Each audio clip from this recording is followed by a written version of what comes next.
there is a major disconnect that I, for one, am trying to bridge. I am Mark Stewart. I am one of the promoters of getting a team back to Central Connecticut. Whalers, whatever we want to call them. Hopefully it's the Whalers once again. Any team playing in Connecticut at the major league level gives us major league status, and we haven't had this for 22 years. Ladies and gentlemen, the number of skeptics, that's the disconnect, who are also eager to have a return of the Whalers, it's incredible.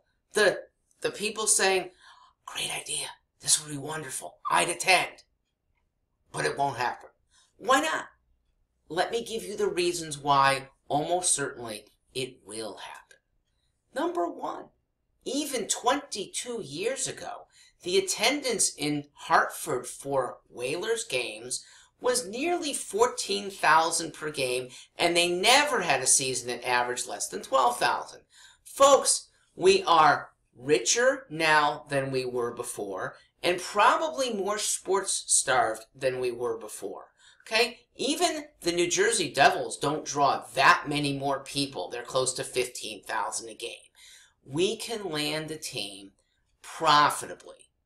Even if it's not profitable, I'll talk about that later. It's fun.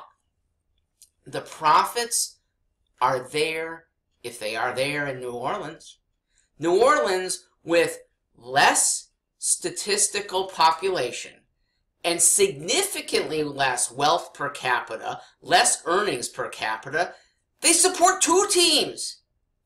Hartford needs to support only one, and there are rivals so close by that a good number of games that are against the Bruins and the Rangers, the Canadiens, the Devils, probably the Islanders as well, they're going to sell. They're going to sell well. They're going to sell jerseys.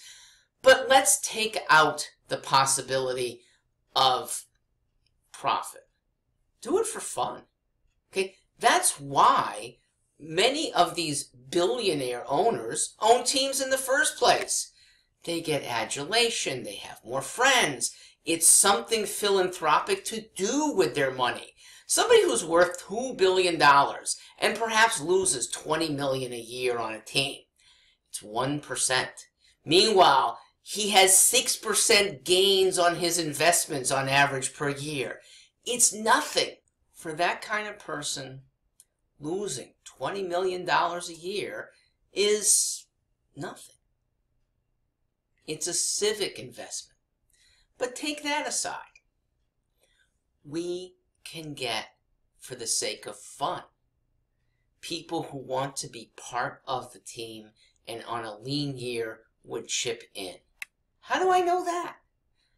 Down the street from me, 2 arenas that every night are filled with hockey-playing youth. Their parents spend $8,000 to $10,000 a year plus oodles of their time transporting their kids around to play 15 to 20 games and take some practices.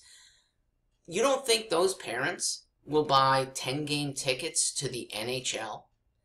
And in Connecticut and Western Mass, that kind of hockey enthusiasm abounds. We probably have for hockey the same levels of enthusiasm as Wisconsiners, cheeseheads, have for football. Yeah, they're the ones who supported, in lean years, the Green Bay Packers, okay? Population in the metropolitan you can't even call it metropolitan, it's so small. Appleton, Oshkosh, Green Bay combined, okay, has 1/5 the population of Metro Hartford. Okay? We can support a team. Ladies and gentlemen, thank you all for those who are beginning the support here. We get our merchandise in the next 3 weeks. We will be at several arenas. You can contact us through nhl2hartford.org if you want shirts, caps. We have stuffed animals coming, all in an effort to get widespread support to get a team back to Connecticut. That's the best way to revive this part of the state. I'm happy to be behind it. Thanks again. I'm Mark Stewart Greenstein.